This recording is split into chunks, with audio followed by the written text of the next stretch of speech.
to the Mother Flutter podcast. I'm your host, Sarah Sawakis, and thank you for joining us. So today I want to talk about what is a witch? Why do I call myself a witch? Who are these modern witches? Are they liars? Are we all crazy? And how did all this get started? I also want to talk about some of the stereotypes about witches and get into some of my favorite conspiracy theories, some of which are about the ugly old witch trope and the witch trials themselves in Europe and in America, and also about aliens and horrors. So, what do I mean? Keep listening to find out, guys. It's going to get real juicy real quick, so stay tuned. So to give you a little background, I have always just been very, very drawn to nature and creativity. Always was playing in nature and, mixing up mud and rocks and stones and kind of like making my own spells and like just going into, fantasy land as a kid, and would just get lost in the woods that would connect to my parents' house or this house that we would stay at up in Wisconsin, and just get totally lost in the natural world. And I loved it, and I've always loved it. Finding rocks, I started collecting heart-shaped rocks, which I would send my grandma from a very young age, and was just always drawing things. My favorite toy as a kid was a journal, which is funny because I'm sitting here with two open journals in front of me, and I still do that every single day. But I just always had to be like creating something. And as a kid, when we would go up to Wisconsin, we would go to these two shops. One was called the Sunshine Shop, and the other was called the Root Cellar. And they were just like these super hippy-dippy shops with, crystals and jewelry and incense. And then, of course, a beaded curtain in the back room where they sold, like bongs and stuff. But there was a crystal shop near the home that I grew up in Chicagoland, and I would go there with my sisters and mom, and would just get so lost in that world and looking at all the different crystals. And they had all these, raw crystals and just like, rows of them that you could touch and play with, and books on tarot, and they would have a tarot reader in the back that you could go see, which I never did, and was always kind of a little spooked and maybe intimidated to go do. But those things just really stuck with me and were very formative. And my older sister was a 90s teen, and she was into like all the Riot Girl stuff, and was a bit witchy herself, and I looked up to her. And when I was really, really little, we had this kind of shed in the backyard, and we didn't really use it for much that I remember. And there was this just like a lot of overgrown weeds and thicket, I guess you would call it, around the shed and like the woods behind the shed, and we would always kind of go back there and get spooked and see what we could find. And we went back there one time. I went there with my sister when I was really little, probably like 6 or 7, and there was this big like kind of rotten wood slat, and we picked it up to look underneath, and there was these teeny tiny little footprints and glitter and purple ribbons, like tiny fine silk purple ribbons. And it was just like, oh my God, like there's fairies back here. And it was just so obvious to me that was the only answer that could be. I found out many years later that she had, put those there to give me a magical surprise. But again, this stuff really stuck with me. I was obsessed with Sabrina the Teenage Witch and The Craft. And I remember when I was 11, for Christmas, my mom bought me a book, which I still have. It's an astrology book, but it's like astrology for 365 birthdays, maybe 366 with leap year. I'm not sure. But it is kind of spooky accurate. My girlfriends over the years and I would always immediately, look up the crush du jour and read his, birthday profile before proceeding with any dates. And I actually still do that to this day. But now I will send them a photo of their birthday page and say, hey, you think this is accurate? And usually there's, a lot of similarities. I wish I had the author on hand, but I don't. But I can leave that in the show notes if you are curious about it. Anyways, as I, grew up into, the teenage years, early 20s, I was more kind of into like the hippy dippy side of the magical metaphysical world. I've just always, I think, been a little bit hippy dippy, other than my brief goth phase when I was 11. Oh yeah, side note, also bought my first spell book at probably 12. It was called The Girl's Guidebook to Spells or something like that. Again, I still have it to this day. And it gave me actually a really good baseline for using, the different coordinates and days of the week, and taught me about, of course, you jump to like the love spell chapter when you're 13 or 12 or whatever, and learned a lesson very quick. You cannot manipulate or mess with anybody's free will. So you can, seek answers about what you are, looking to hear, or guidance to find out, if you're in the right situation or relationship or not. But you don't mess with anybody's free will, and you don't cause harm to other people. Some people I'm sure do.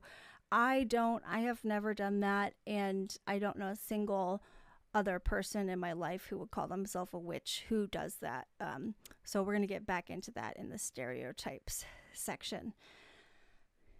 I also started reading Francesca Lia Block books when I was around 11 or 12. Namely, I Was a Teenage Fairy and Violet and Claire, which have a lot of different magical occult type themes in them. And I was just so drawn to that world. And I think as a kid, like many kids who are, maybe drawn to fantasy or magic, it was a way to escape. I wanted to escape. And those kind of gave me the freedom to do that and to believe in something more. And I think because I felt so powerless as a kid, I was so comforted by the idea that I was powerful, or that I had a power in me, and was thus, super drawn to everything magical and witchy and all of that. So anyways, hippy dippy in my early 20s, more kind of in the spiritual, manifestation, whatever you want to call it, world. Still collecting crystals, was super into tarot, but I knew that there's kind of this like unspoken rule about tarot where you're not supposed to buy your first gift, your first deck. It should be gifted to you. And so I was, I wanted to honor that and not just go against this tradition. And I was working at the Portland Public Library at the time, and had told this other very witchy person that I worked with.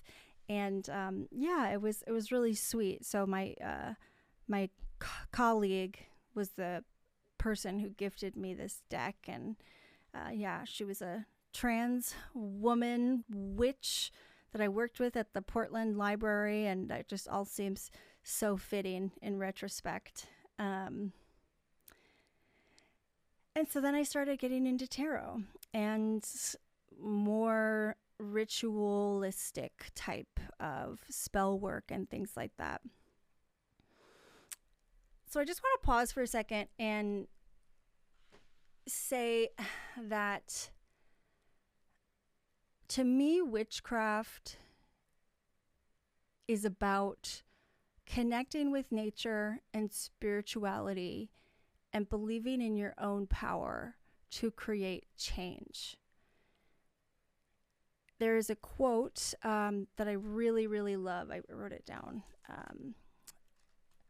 Hold on. Flipping through the old journal here. So, magic is the act of changing consciousness at will. This is a quote by Dion Fortune. And I think that just sums it up so perfectly. Magic is the act of changing consciousness at will.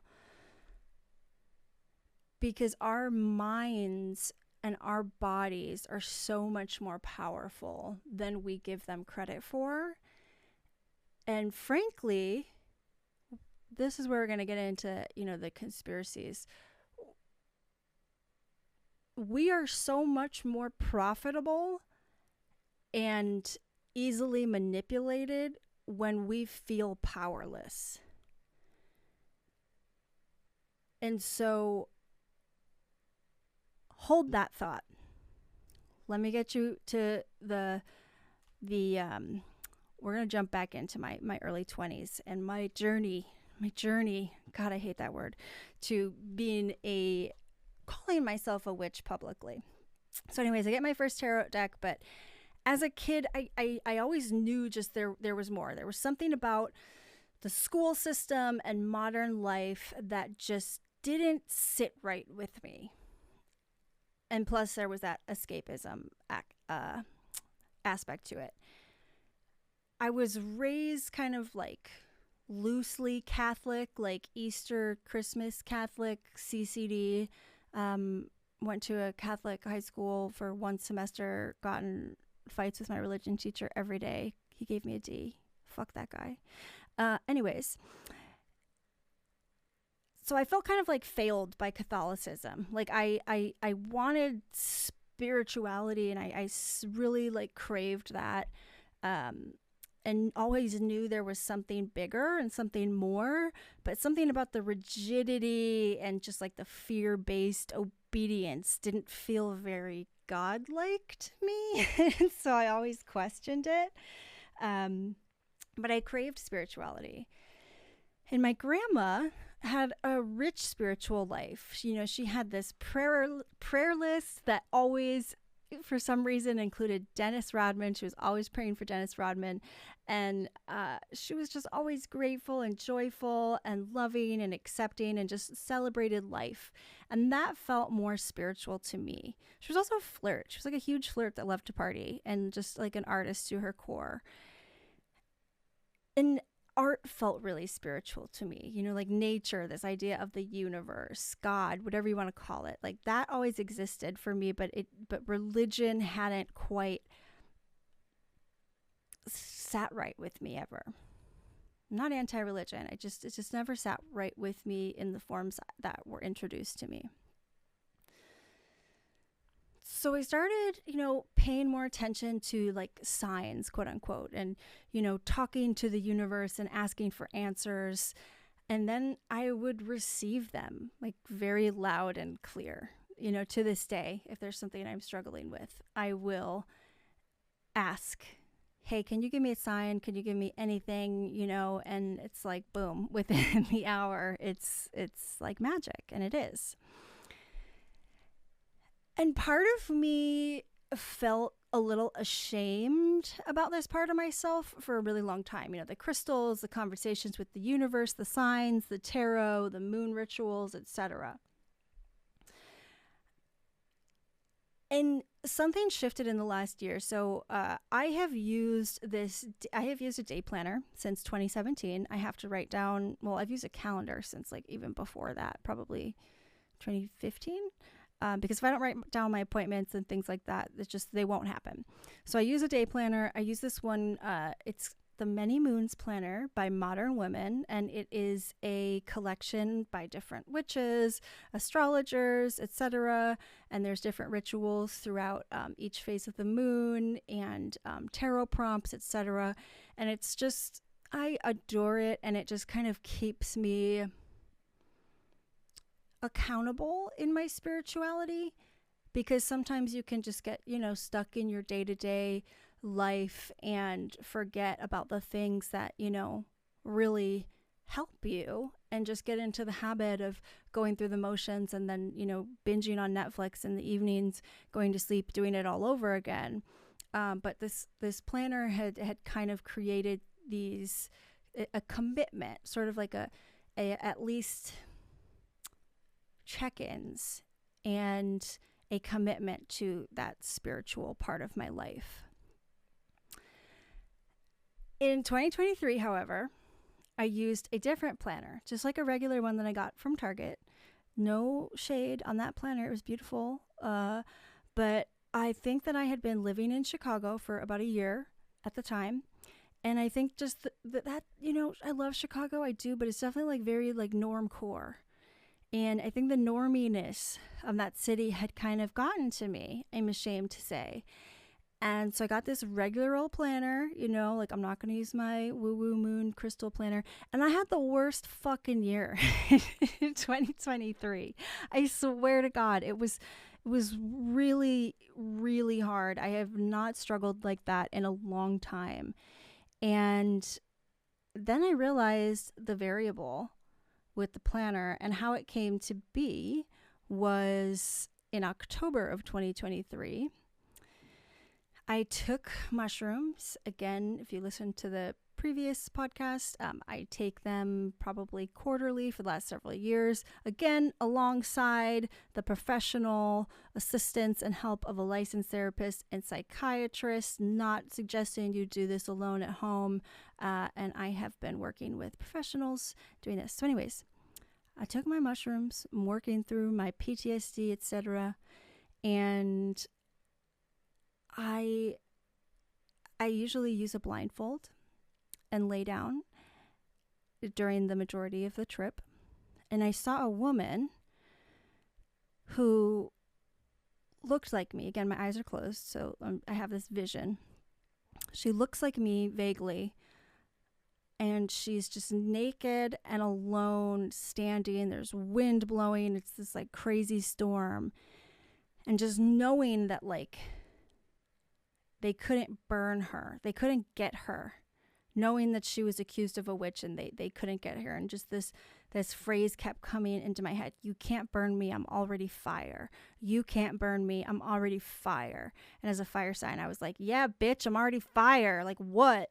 And I had done my ancestry.com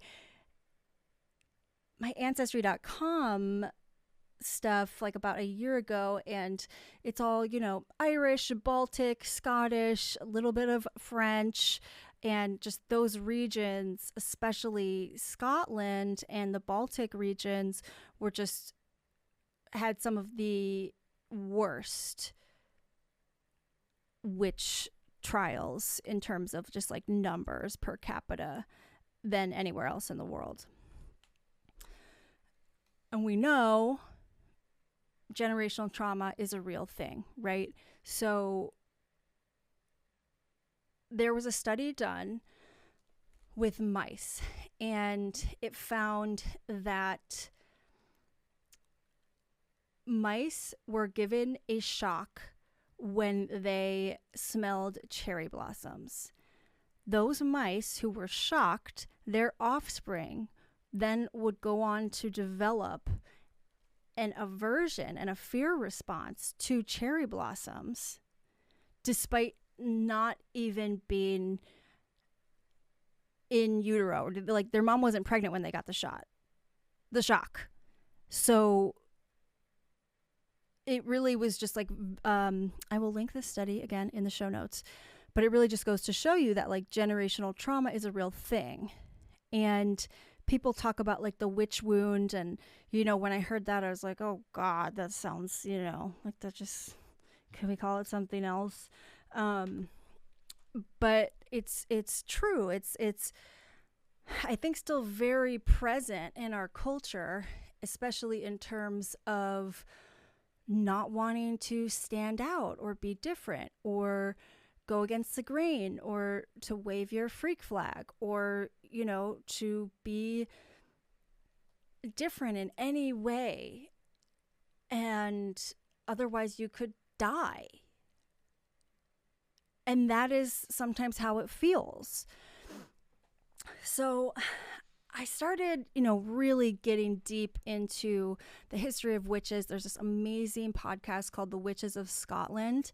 And in Scotland, it was, again, one of the worst areas in Europe for witch trials and the genocide of women accused as witches.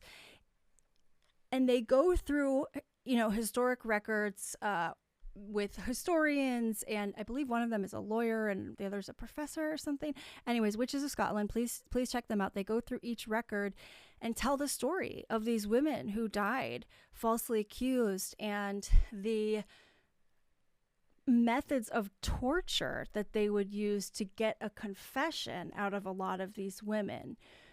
So in a lot of cases, almost, it was outrageous, the number who had truly just been tortured into confessing, which in itself is, a whole other thing. But a lot of these women were also outcasts. Some were unmarried. Some were just kind of, they were a little bit odd. Some were, healers or midwives. One in particular that stood out, and this was not, an uncommon story, but one woman, she would somehow have inherited a very valuable plot of land. And then her accuser was very conveniently, next in line to inherit it when she was burned at the stake. So it was just really, when you get into it, it was just this insane hysteria and people turning on their neighbors and turning on anybody else. And, really with no merit and no evidence. So Pam Grossman, if you don't know who Pam Grossman is, she's kind of like the Hermione Granger of modern witches, but like less uptight. And she wrote a fabulous book that is called Waking the Witch that I would highly recommend to anyone who's interested in this kind of, cultural, historical, political stuff. And she goes into the history of witches in modern society and how, the church came in and the changes that affected, as well as witches in Hollywood and, the different tropes, etc., that we see. And I had this very eerie moment reading her book. And I was laying on my couch reading her book, and I have these like twinkle lights behind my couch. They're like fake leaves that I got from Target. I don't know, they're really cute. But anyways, they're just like battery operated lights, string lights. And I'm reading this book, and there is this section in the book where she's talking about the church and people discovering these ancient Egyptian, Greek, and Arabic texts, and how these ancient texts had this kind of quote-unquote intellectual magic or bookish magic that was very threatening to the church. And right as I'm reading this, my lights start flickering. They are not flicker lights. There is no setting that allows them to flicker. It's either on or off.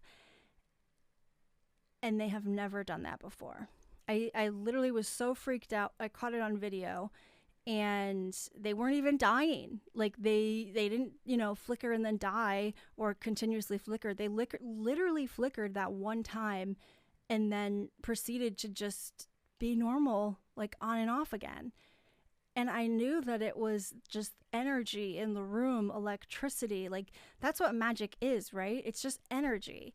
And it was this energy in the room saying to me, ding, ding, ding, like this is important, like boom, like this is it right here. And I really think that, that is true, that quote unquote, they, whoever your they is of the moment, they don't want you to know how powerful you are, or how powerful we can be collectively, and how our mind can create change and change consciousness, and through healing and inner work and being with nature. Because if we are aware of that, we are not going to settle for being cogs in order to survive and buy stuff and die. Okay, I'm going to take a pause, get really worked up. I'm also recovering from being sick, so this is like a little bit of a voice exercise for me. Okay, conspiracy number 2, 3, I don't know what we're on. It's all molding together. But the Northern Lights, a few months ago, the Northern Lights started appearing in all these different areas around the world that they are not known to appear in. And they were vibrant and beautiful, and everybody was posting pictures about them. And as soon as I saw it, I was like, oh shit, like that's the aliens. And hold on, stay with me, okay? I looked up, like, what are the Northern Lights, right? And technically, they are electromagnetic storms, right? So again, this is just electricity. It's energy. In the last few years, I think we all know there's evidence of aliens or, non-human life, whatever they're calling it now.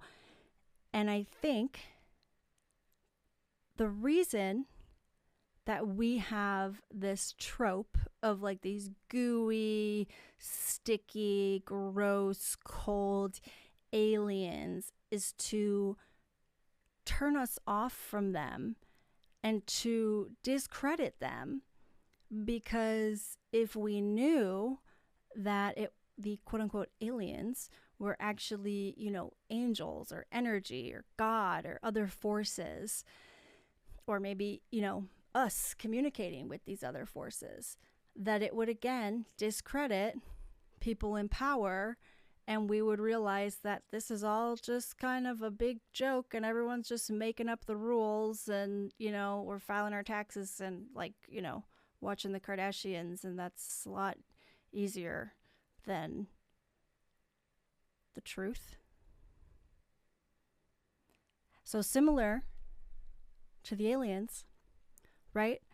There's this trope of like ugly old witches with green skin and, moles on their noses, and they eat children, and like they're evil and bad. And I don't know a single person that is like that. And I think this is just propaganda, again, to turn people off of the idea of witches so that they don't learn to create change and own their power and understand their power. So it's, in Hollywood, there's almost no accurate portrayals of witches in Hollywood. It's all like blood, gore, insanity. Practical Magic was pretty good, and a lesson in don't fuck with the dark shit. I've never even tried to fuck with the dark shit. I don't recommend it. But anyways, all the Hollywood tropes are either these ugly, scary witches who eat children, or this like hypersexual, dangerous, like femme fatale, dangerous woman. Which brings me to another conspiracy, which is that when women are sexual and showing off their figures and their sensuality and their sexuality, if they are being essentially pimped out by, executive producers in the music industry or Hollywood, they're stars, right? But if a woman is doing that herself and owning her sensuality and her figure and her sexuality, then she's a whore. So if a man pimps her out, star. She pimps herself out, whore. You know what I mean? Like, how is that? And again, I think this goes back to our female sexuality is very powerful. It is very powerful. And I think it can be used, for misused, etc. But I don't think that it is something that we need to, it's something that also needs to be celebrated and respected. And I started taking pole dancing lessons at a dance studio that I adore near me this year, and met some dancers there, who have danced in strip clubs, etc. And, it's the same thing. We have this idea that these women are whores. And sure, maybe it's not like the most ideal environment, but if they're, having a good time and they're setting the rules and the boundaries and walking away with thousands of dollars for, a night of work and monetizing their sexuality, why are we demonizing that? And again, there's not an issue of like right or wrong and, whether you should, like, I'm not going to get into like the morals or the, whatever of sex work, etc. But it's just something that's been on my mind. And I know that I have personally always felt kind of like ashamed of, like, it's like you want to be hot, right? We grow up, we're told like you have to be hot, but don't be slutty. But so like look hot, but like no, that's too slutty. And it's just like there's, you got to be like the Virgin Mary who is a whore, but only, alone in a room with her husband or something. I don't know. But then how does she learn to be a whore if she's like, I don't know how it works, but what I'm trying to get at is that there's it's like you can't win. It's like in Barbie when whatever that actress is gives her monologue, and you just, it's impossible. You can't win. You can't win. And I think that a big part of all of this is also goes back to demonizing sexuality, which Pam Grossman actually gets to in her book. And the I can never think of the Maleficarum or whatever the fuck that old text is called about how to like hunt and discover witches and how all that witch trial stuff began. Maleficent. I can't say it. I could Google it, but I don't want to. Anyways, it was all about like this guy who was obsessed with this woman, who like sexually obsessed with this woman, and like called her a witch because she rejected him. And I'm not doing this any justice. Read Pam Grossman's book, or I'll make a part 2 and have the facts straight for you guys. But again, it's just, men are very powerful and strong and logical and great leaders and providers and protectors, blah, blah, blah. There's so much more than that. Women have this intuitive, magical kind of sixth sense about us, right? We're highly intuitive. Our bodies literally grow life from getting fucked, we create life from that shit. Like, that is wild. Our bodies produce milk with all the nutrients that a child needs to be nurtured and grow into a healthy adult. Like, that is some wild shit, and it's hard to explain. And I don't think the science has quite, gotten there in terms of explaining all of it yet.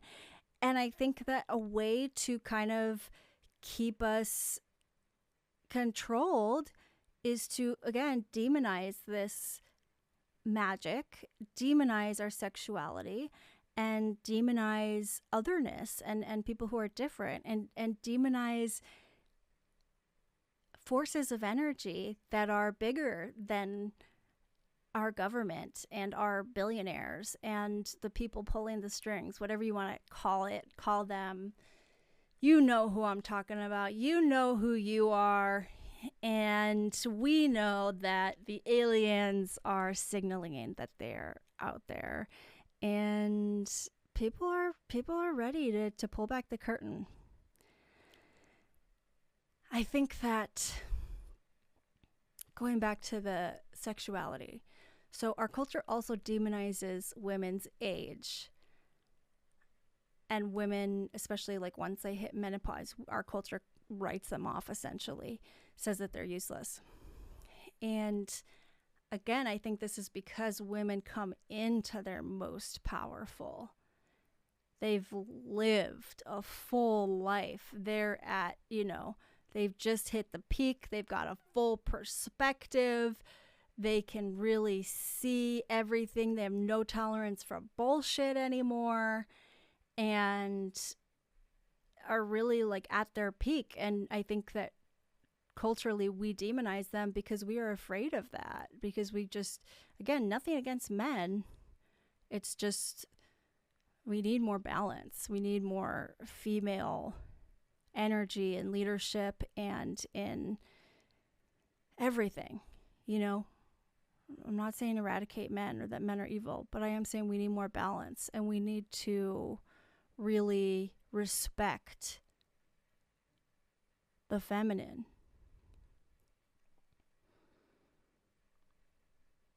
So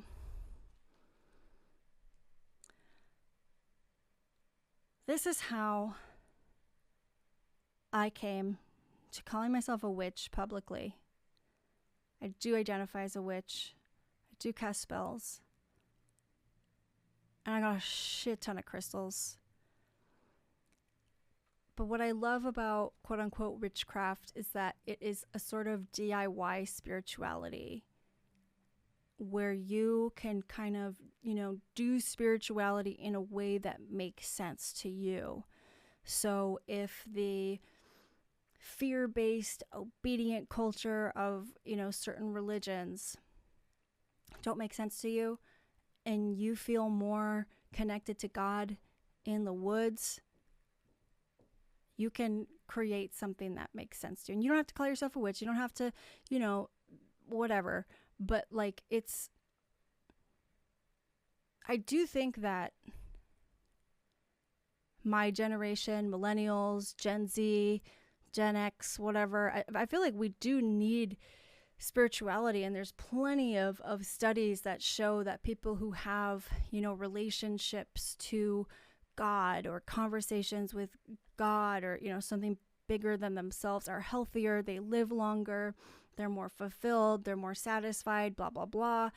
And I think that is something we need. And I kind of feel like in a lot of cases, religion does give spirituality a bad rap. And I guess my message is just, you don't have to be religious to be spiritual, and you can create a spirituality that makes sense for you. And I really think that is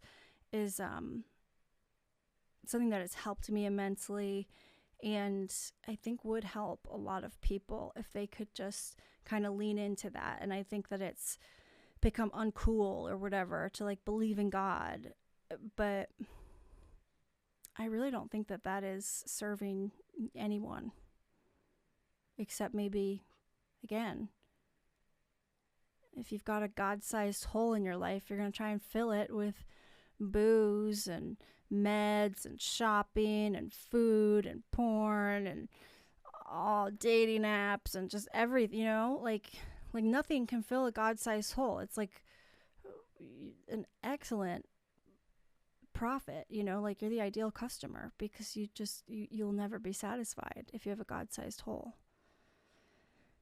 So that's something to think about.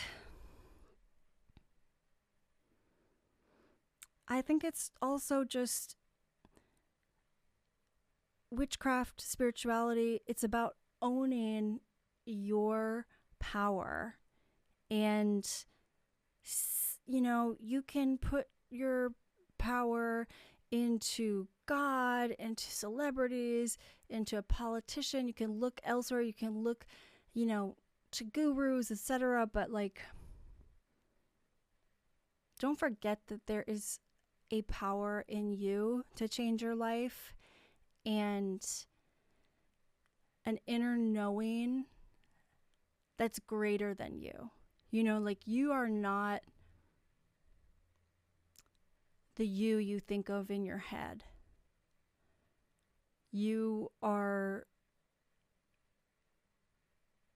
literally, you know, made of all of your ancestors and, you know, the earth and the food that we eat and the food that they ate and just like history and minerals and you know, the sunsets they experienced and the ocean they swam in and just like little particles of all of this life became you. Even the food you eat now, it has, you know, particles of all of that.